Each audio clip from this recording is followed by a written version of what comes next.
Yeah, all right. Welcome.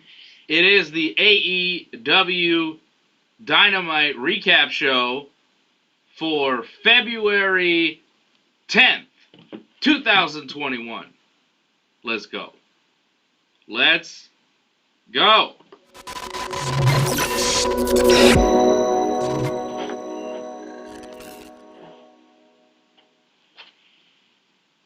All right.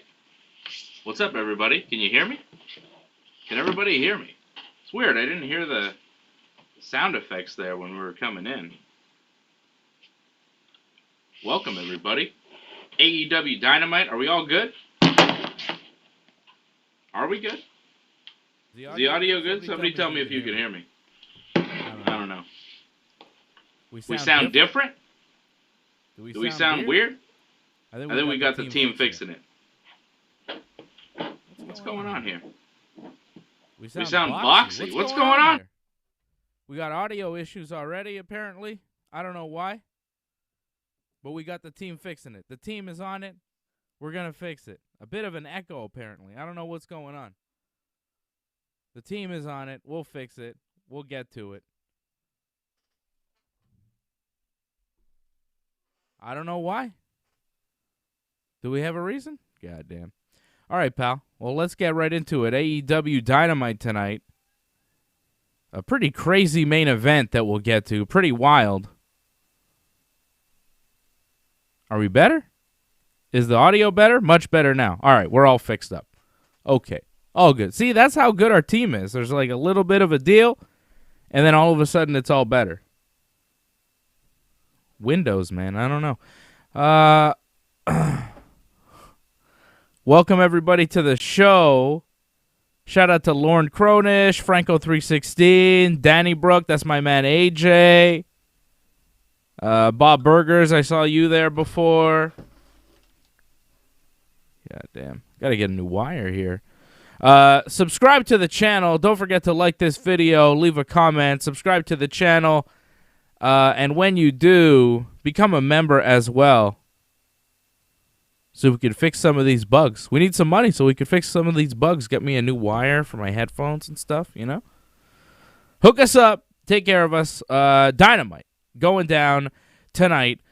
A lot of news coming out of AEW. Sammy Guevara quitting the Inner Circle, I think the biggest story out of the night. We have a lot of matches set for next week. Let's start right at the top of Dynamite. What happened tonight on the show? We had Darby Allin and Joey Janela one-on-one. Darby getting the win over Joey Janela to retain the TNT title. Gets the pinfall after the coffin drop. I thought it was a pretty solid match. I liked it. Good wrestling. A few big spots. Joey Janela did that thing to Darby Allin. He picked him up like a vertical suplex, and then he dropped him right on his face on the apron. That was a rough-looking bump. Darby did a big dive where he just Darby just comes with so much velocity, so much momentum. He just shot across the ring, shoots through the ropes, right into Joey Janela, right into the barricade. That was a nice stiff shot. Janela hit a pile driver on Darby Allin, which you don't see very often in TV wrestling, a pile driver. I thought it was good. I thought that match was good. Good, solid opening match. You know, they didn't rely on a lot of the gimmicks. Of course, you know, the main event was all gimmicks. They hit all sorts of stuff, trash cans and ladders and all sorts of things. So Darby couldn't, you know, rely on his normal stuff. Joey Janela, too. You know, those guys, they like to be hardcore wrestlers. They like to use that type of stuff. But in this one, they just went out there and wrestled. And I liked it. I thought it was a really solid wrestling match. Good stuff from both guys. I was impressed with Joey Janela. I thought he looked like an improved guy. Haven't seen him on Dynamite in a while. His physique looked better than the last time I'd seen him. He's not a huge guy, but, you know, you could tell he's putting in the work. He's trying. And he had a really good match tonight. Darby Allin, too. Darby's been on fire. Darby's great. He's got a big match. He's going to be Sting's tag team partner coming up on the pay-per-view against Starks and Cage. So the Sammy Guevara thing was really a big deal on the show tonight. The Inner Circle, except Jericho, they're all in a locker room. Sammy Guevara wants a moment alone with MJF. Sammy says, everybody in the inner circle, you all have to leave. MJF is like, okay, Wardlow, you can leave too. It's okay. And then Sammy tells the cameraman that he can stay. So Sammy is aware that he's being recorded by a cameraman. Okay? This is an important point. Stay with me. Sammy tells the cameraman, you can stay. Very important. Sammy tells MJF, I think that you're trying to take over the inner circle. I know your plan all along. You're a bad guy. You're trying to take over from Jericho. And then MJF says, well, I think you hate Chris Jericho. I think you want to take over the inner circle. You're the one, Sammy. And then Sammy says, yeah, fine. After hearing MJF go on and on, he's like, fine. I want to take over the inner circle. I hate Chris Jericho. If that's what you want to hear, then fine. And then Sammy Guevara goes, ooh, that's exactly what I wanted to hear. And then presses like a button on his cell phone. And we're supposed to understand that Sammy Guevara was recording their conversation. MJF was recording the conversation. Sammy Guevara's really upset by this. He's like, you were recording us? Gets mad. Takes MJF's cell phone. MJF gets in his face like, what are you doing? Why are you taking my phone? Which, makes sense because so what if MJF is recording the conversation on his phone? It's on TV. Sammy, you told the cameraman. Anyways, so MJF has his phone stolen from Sammy. Sammy gets mad at MJF and beats him up. Punches him, MJF sells. Right? Makes no sense.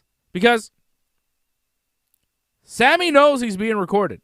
If MJF is going to take the piece of audio that says, yes, I hate Chris Jericho and I want to take over the inner circle, and then he plays it for Jericho as evidence, is Jericho that stupid that he wouldn't realize, that was taken from the promo that you did on Dynamite where there was a cameraman present? And why would Sammy Guevara be so upset that MJF is recording the audio of their private conversation when he told the cameraman that he could be there to film it? It's ridiculous. It's absolutely ridiculous. That segment was terrible. So dumb. Where is the logic here? Fast forward to Chris Jericho being interviewed backstage before his match. He's got a tag team match teaming with MJF against the Acclaimed. Jericho is there with Hager and Wardlow, but MJF isn't there. Jericho's like, where's MJF? MJF shows up with his ribs all taped up. Proud and Powerful tell Jericho, oh, MJF's in the trainer's room, he's beat up. MJF shows up, his ribs are all taped up. And he's like, oh, Sammy Guevara beat me up. And Jericho's really concerned, like, why is Sammy Guevara beating you up? We're all part of the same team here, Inner Circle. What's the deal? So MJF sells this injury. Jericho and MJF still go to the ring, still beat the Acclaimed. They got a little help from Jake Hager, who pushed one of the Acclaimed guys off the top rope behind the ref's back. Jericho hit the Judas Effect deal, 1, 2, 3. I mean, you knew where that was going. Jericho and MJF have a tag team title shot at the next pay-per-view. They're not losing to the Acclaimed here on TV, right? So they get the win. Sammy Guevara shows up afterwards, and he's like, I told you, Chris Jericho, if one more thing happened with MJF, if there was one more problem, that I would leave the Inner Circle. And this is it. This is the last straw. It's like some last straw. He's recording a conversation that you are fine. You're fine with the video and audio recording, but just audio recording on MJF's cell phone, for some reason, that's a real big problem for Sammy Guevara. But that was too far, and Sammy Guevara then assaulted MJF afterwards. And that has pushed Sammy Guevara to quit the Inner Circle. And Jericho seems a little bit distraught.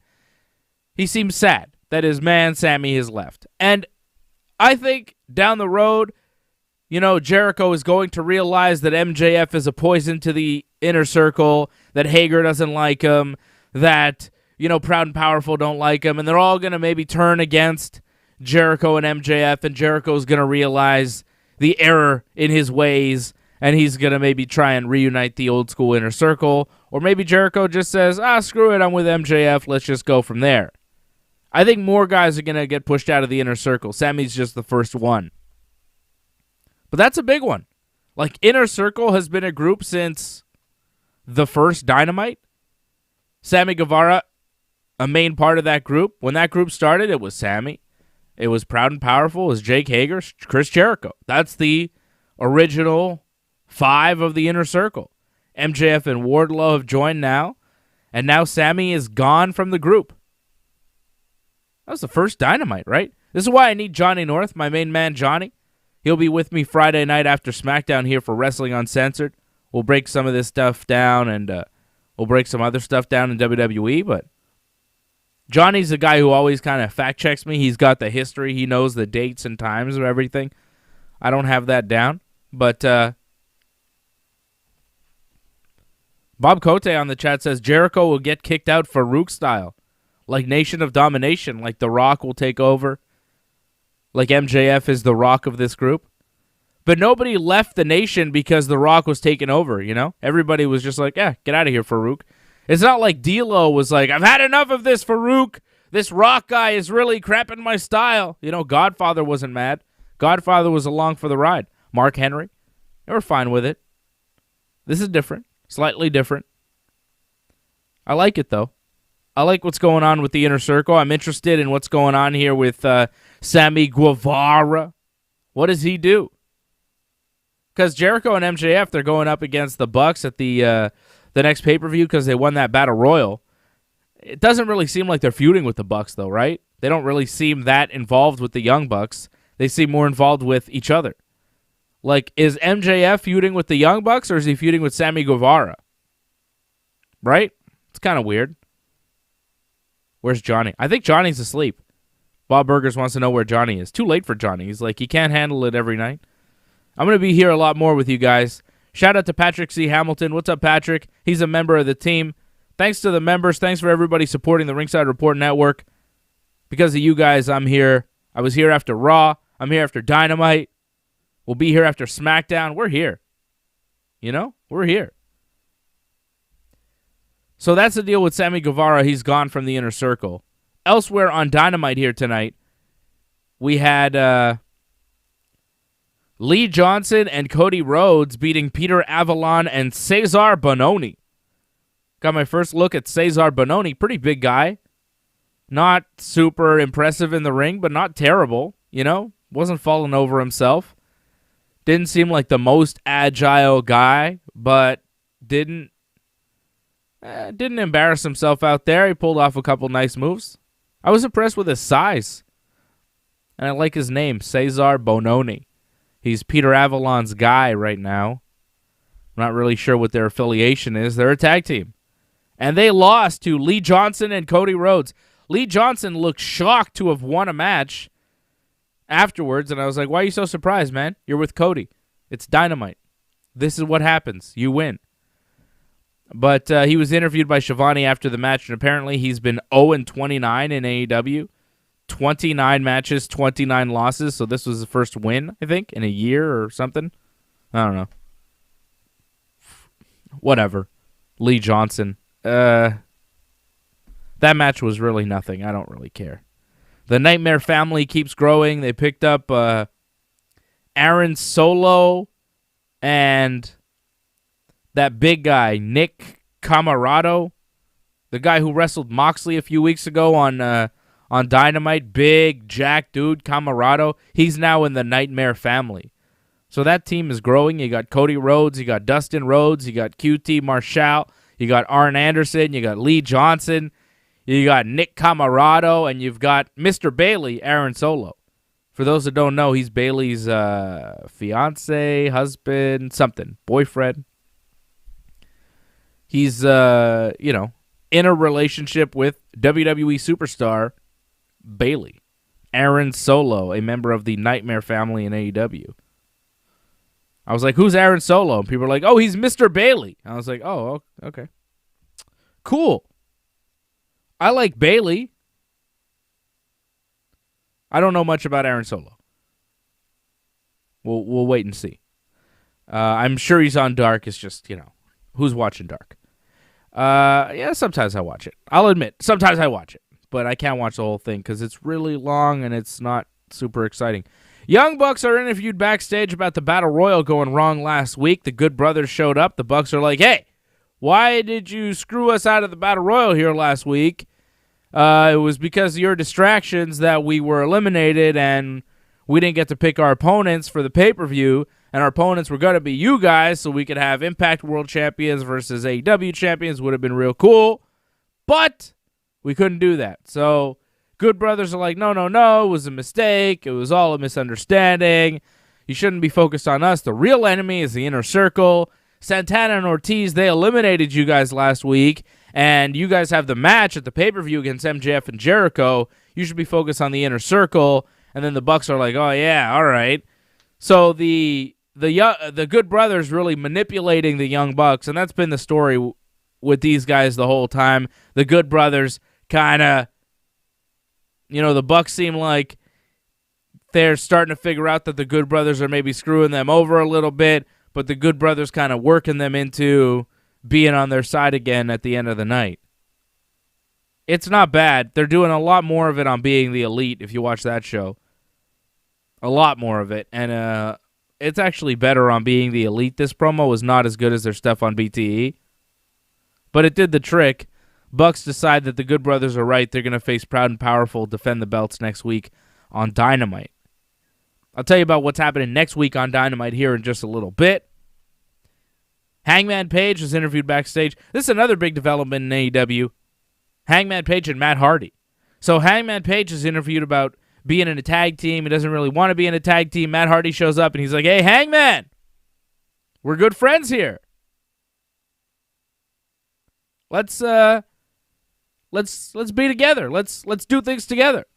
And then Hangman's like, I don't know. I don't really want to be in a tag team. Matt Hardy says, look, I have a bar that I've rented out to celebrate our victory that we had last week as a tag team. I know you don't want to be a permanent tag team, but let's just party. I have a bar, open bar. Hangman, of course, he loves to drink. He's an alcoholic. That's his gimmick, alcoholic cowboy Hangman Page. So he's going to go and drink. So Hangman's like, all right, I'll meet you at the bar. Hangman starts walking away. He runs into the Dark Order. The Dark Order kind of like, mostly it's Johnny Hungy. Johnny Hungy is now the leader of the Dark Order, de facto leader. Colt Cabana, one of the best talkers in the company, he's like at the back of the line.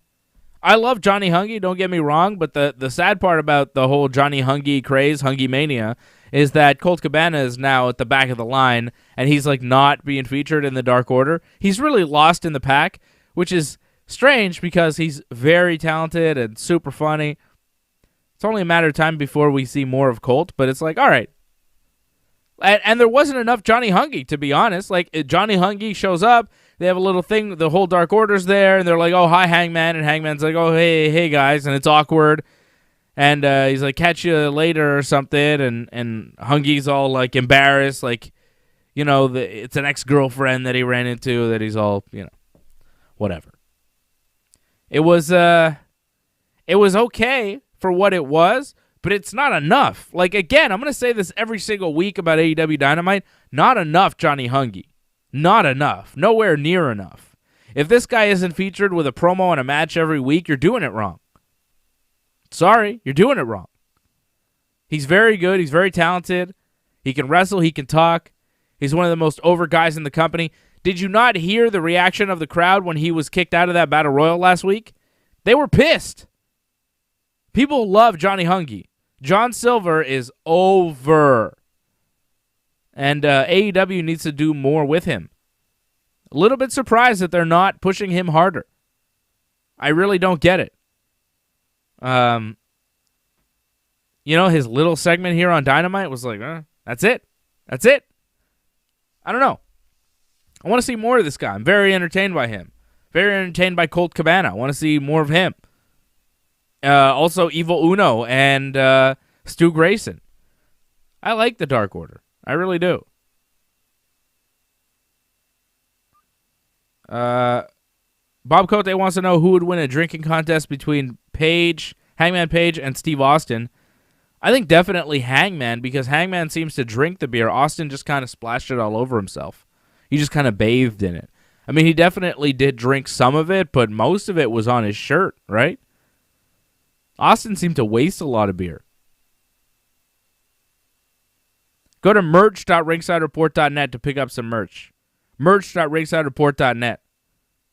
Donate.ringsidereport.net and sign up to become a member here of the channel. Pac beat Ryan Nemeth, Dolph Ziggler's brother. That is Dolph Ziggler's brother, Ryan. He used to be in the WWE system. They released him a few years back. He's been kind of around. Now AEW picked him up. It looks a lot like Dolph Ziggler.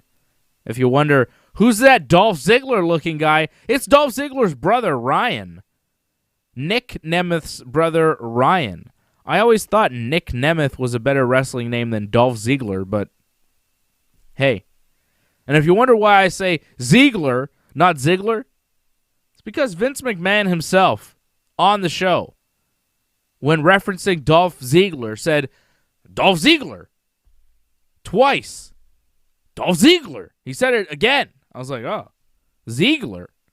And if Vince McMahon pronounces it Ziggler, that's how it's pronounced, because he owns all these characters. They're all his creation, so everybody's pronouncing it wrong. It's not Dolph Ziggler. If Vince says Ziggler, I say Ziggler. Dolph Ziggler! Dolph Ziggler is a great wrestler. So Dolph Ziggler's brother lost to Pac. Pac hit the brutalizer after the Black Arrow. I don't like that finish. I know Pac's been using it for a while, but it's like, it's overkill. He hits that Black Arrow, it's like, oh, that's devastating. 1, 2, 3. But he doesn't. And then he just kind of puts him in his brutalizer. It's like a Rings of Saturn, isn't it? Remember Perry Saturn used to have that move, the Rings of Saturn? I don't think he ever used it in WWF, but he definitely used it in WCW. Rings of Saturn. Hell of a maneuver. And that seems like what Pac is doing. It's like a version of that. I think it's too much. Just hit him with the Black Arrow, 1, 2, 3. Because it's like, oh, and then, oh, it's over. You know? The match doesn't end in a, it ends in a, like kind of a thud. It doesn't have a pop. And he's supposed to be a babyface, so why not end it with a pop, right? Pac is a babyface? Is Pac a babyface? We don't know. What do you think? No? We don't know.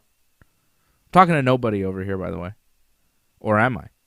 Maybe I got a whole room full of people over here. Over there. You know? You don't know. You don't know what's going on behind the camera. There's all sorts of stuff. What's that? Oh, yeah. You don't want to know. What else happened on Dynamite tonight? Kenny Omega was on a golf course. They made a big deal about that for some reason. I don't know. He had a big match tonight, and he was golfing, so they're like, oh, how could he golf on the day of a big match? I feel like pro athletes do that all the time. I don't think that's such a big deal. Kenny was all cocky on the golf course. Oh, it wasn't the best promo there. How about Darby Allin? So Darby Allin has a good match with Joey Janela, but his night wasn't done. Tony Schiavone's on the stage to interview Sting. Sting comes out. Taz is on the big screen. He's in a pickup truck. Will Hobbs is sitting there with him. Taz is like, we have a special guest here. And it's like, okay, well, who do you have? Ricky Starks and Brian Cage are behind the pickup truck, and they have Darby Allin unconscious in a body bag. So it's stunt time. So they have him rigged, hooked to a cable, hooked up to the back of this pickup truck in a body bag. He's unconscious. The pickup truck starts just zipping down the parking lot, dragging Darby Allin in this body bag. And that was it. And then Sting is like, oh, damn. And then he just leaves. He goes through the tunnel, through the entranceway. We don't know if he found Taz, if Darby's dead. We don't know. We don't know what happened. How far did they drag Darby? I mean, that pickup truck just, boom, gone. And Darby in a body bag. I guess they killed him and buried him somewhere. And Sting doesn't have a tag team partner for the next pay-per-view? Sting is supposed to confront Team Taz on Dynamite next week. Whatever that means. A lot of weird things happening in AEW Dynamite. Like, Team Taz drags Darby Allin off the back of a pickup truck in a body bag and maybe kills him. We don't really know. No conclusion to that. Last week, FTR had kidnapped Marco Stunt. They didn't really explain whether or not Marco Stunt had survived the kidnapping. We didn't see Marco Stunt on TV. I did see Marco Stunt tweet something like, oh, I escaped and it was really horrible what they did to me. So I guess that's how you explain it these days, with a tweet, even though you did it on your TV show last week. And if you're not on Twitter and you're just watching the TV show, you think that FTR killed Marco Stunt or something, or they still have him captive. I don't know. But last week,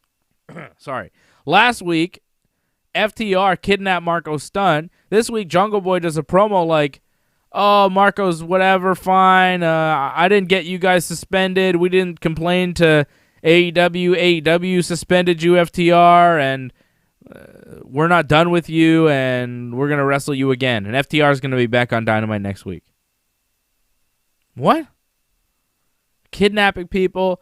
Team Taz is going to be on Dynamite next week in a ring. Like, a bunch of guys, a bunch of thugs who will drag you on, the back of a pickup truck, who will just drag you for miles.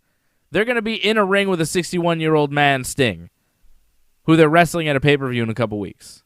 That's good. That's good for Sting. It's not a dangerous situation whatsoever. Match of the night tonight, I thought went to Thunder Rosa and Layla Hirsch. I thought that match was really good. I really liked that match. Thunder Rosa and Layla Hirsch kicked ass. They did a lot of good wrestling. You can tell that they both know how to wrestle. I know Thunder Rosa has some MMA experience. I don't know if she's got fights, but she's definitely competed. I think she's had some fights, right? Didn't she have a fight or two? Thunder Rosa?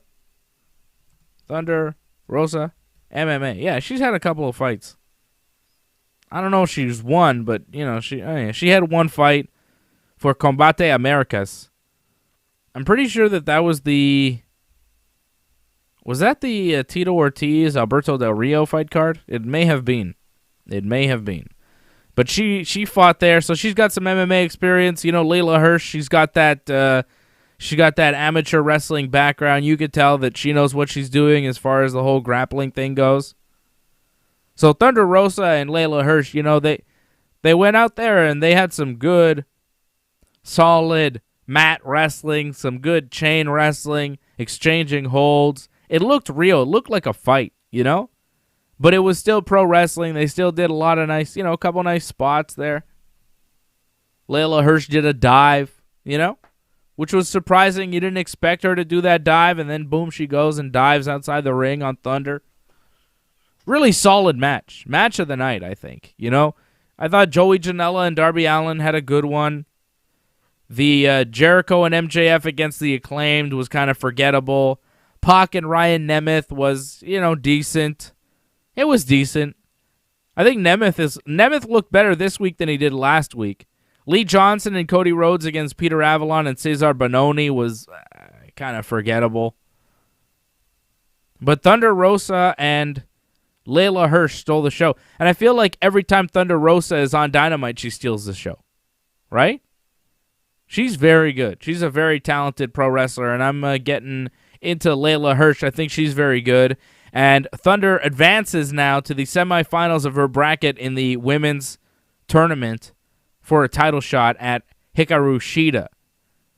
And they did announce that Monday at 7 p.m., the first round of the Japanese bracket in the tournament will air on YouTube. So the AEW YouTube channel will have the Japanese women. I guess they film that stuff in Japan. That's going to air on YouTube Monday night at 7 p.m. The AEW Women's Tournament Japan bracket all the opening round matches, all in one shot, which is good. I like when they just kind of do it all in one spot on a tournament. That's good. Keep it moving, you know? When's the conclusion of this tournament? They still haven't announced it. You would assume it would be at Revolution on the pay-per-view, but that's like, what, March 7th? March 6th? Seems a little soon.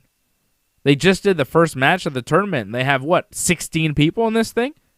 And they only announced one match for next week, so I don't know. Weird tournament.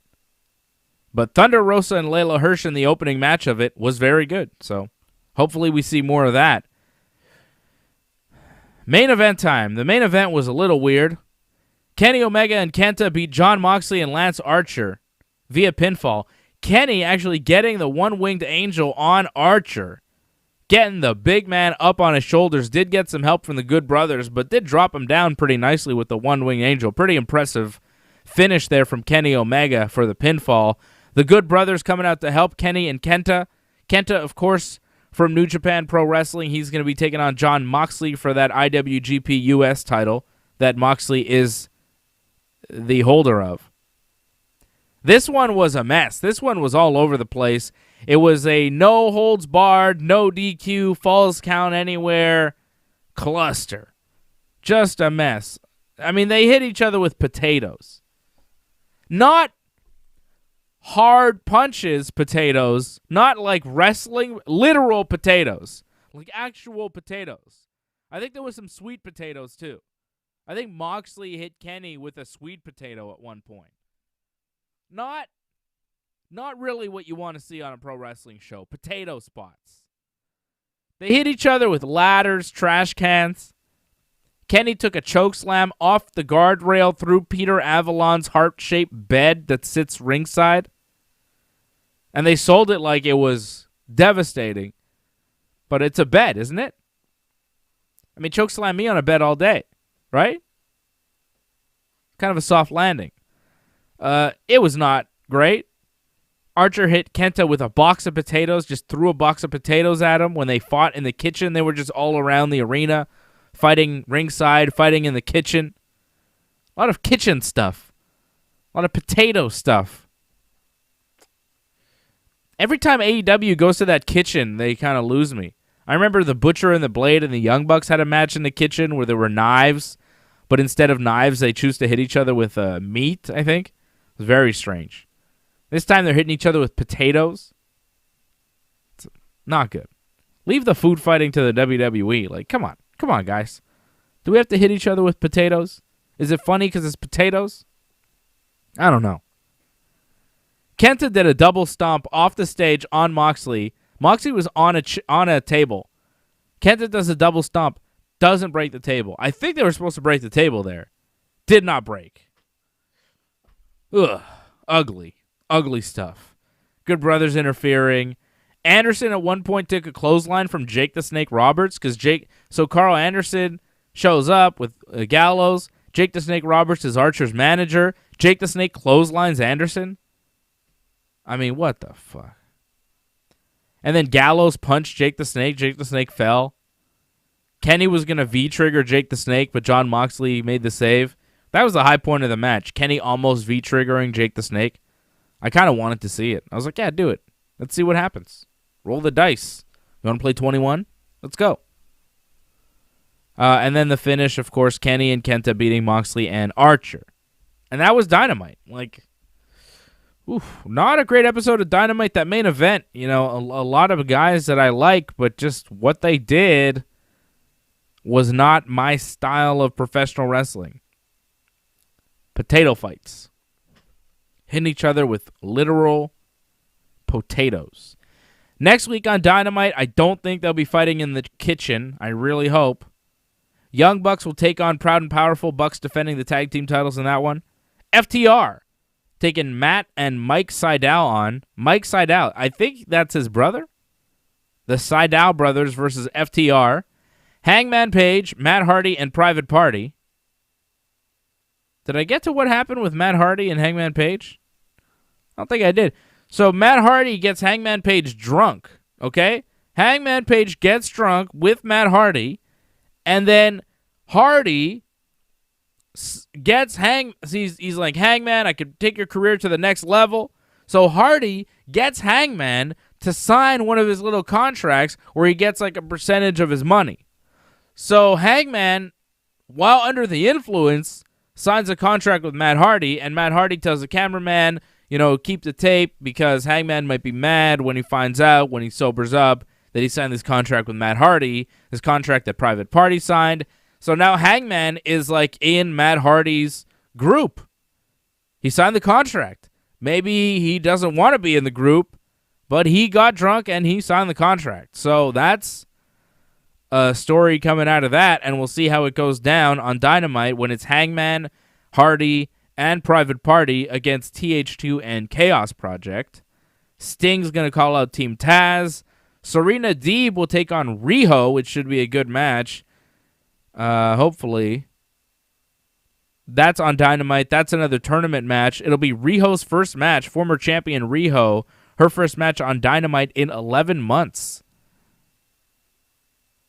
So that is Dynamite. The Forbidden Door, Tony Khan, brings another show to a close here. If you don't know what I'm talking about, Tony Khan called himself the Forbidden Door. Cut a hell of a promo on Impact Wrestling. I feel like AEW had better promos on Impact this week than they did on AEW. The Tommy Dreamer 50th birthday celebration, the greetings from all the AEW stars to Tommy Dreamer on Impact, that was fantastic. I tweeted out a link at Dave Simon MMA. You can check that out. And the Tony Khan Forbidden Door promo has now become legendary over the past 24 hours. And that was on Impact as well. I'm kind of surprised they didn't re-air that on AEW because it was so damn good. Tony Khan is not a bad promo. That Forbidden Door promo was good, man. I'm telling you. It was good. We'll see what Johnny North thought about the Forbidden Door on Friday night. I'll be back here Friday night for the SmackDown post-show Wrestling Uncensored. So much pro wrestling right here on the channel. Don't forget to become a member of the YouTube channel. We appreciate your support. We appreciate you hitting up donate.ringsidereport.net. If you're watching on Twitch, on Facebook, you can support the channel that way over at donate.ringsidereport.net. You can become a member here over on the channel. And you can go to ringsidereport.net. As you see right there, you'll find everything that we do over at ringsidereport.net. Thanks, everybody, for watching. We appreciate you. We love you. I'll be back tomorrow night. I was going to say I'll be back Friday night after SmackDown, but I'll be back tomorrow night with AJ and Freddie to preview UFC 258. It's a busy week. We got a UFC 258 watch-along coming up on Saturday night. So I'll be back here tomorrow night, 8 p.m. Eastern, to preview UFC 258 on Ringside Report MMA with Freddie and AJ. Until then, thanks for watching. See you again real soon.